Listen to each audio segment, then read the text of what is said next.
the island that's sinking back into the sea.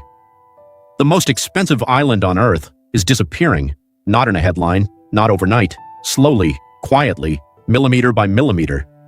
Dubai spent billions and moved 94 million cubic meters of sand off the ocean floor to build something that had never existed before, a palm tree made of land, visible from space. They called it the eighth wonder of the world. And for a while it was. Celebrities bought in. Investors flooded the market before a single wall went up. People flipped paper contracts for six-figure profits before the concrete even dried. That's the story you've heard. Here's the one they don't put in the brochure. In 2009, NASA satellites measured something unsettling. The island was sinking, about 5 millimeters a year. The developer, Nakheel, fired back immediately. They said the satellites weren't precise enough to prove it. They said if the island were really sinking, you'd see it, cracked walls, popped windows, broken pipes. They said there was none of that. Both things can be true at once. The engineering held, and the island still settled, just like every artificial landmass eventually does. The real question was never, is it sinking? It's how much, how fast, and who's left holding the villa when it does.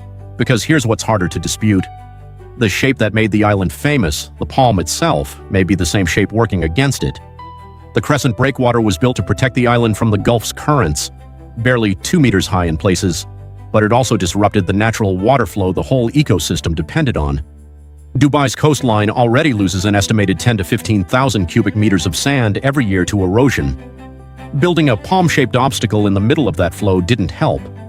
Sediment has been tracked moving 40 kilometers over a 5-year stretch, reshaped by currents the original models didn't predict, and the marine life paid for it first. Over a square kilometer of coral gone during dredging, oyster beds buried, some species of fish never came back. Nobody photographs that for the brochure. Here's the part that explains the empty windows at night. A huge share of property on this island was never bought to be lived in. It was bought to be held. A store of value, a status symbol, a line on someone's portfolio. Some units have sat untouched for over a decade, not vacant because something went wrong, vacant because no one ever planned to stay. For the people who do live there full-time, life comes with a catch the postcards leave out.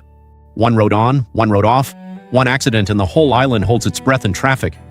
Some residents have described it online in almost the same words: beautiful but isolating. A resort designed for tourists handed to families without ever adjusting for what real everyday life actually needs. This isn't a story about failure. The island still makes money.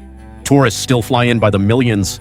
Prices have climbed in recent years, not fallen, but there's a gap between the version of paradise that gets filmed from a drone and the version that gets lived in every single day, and that gap is where the rot sets in. So here's the real question underneath all of this. How many things in our lives are built to look incredible from far away and never designed to be lived in up close? Dubai's already planning the next one, bigger, bolder, more impossible looking than the last, and the world will watch again, the same way it did in 2001 with that same mixture of awe and willful disbelief. But now you know what to look for. Underneath the aerial shot,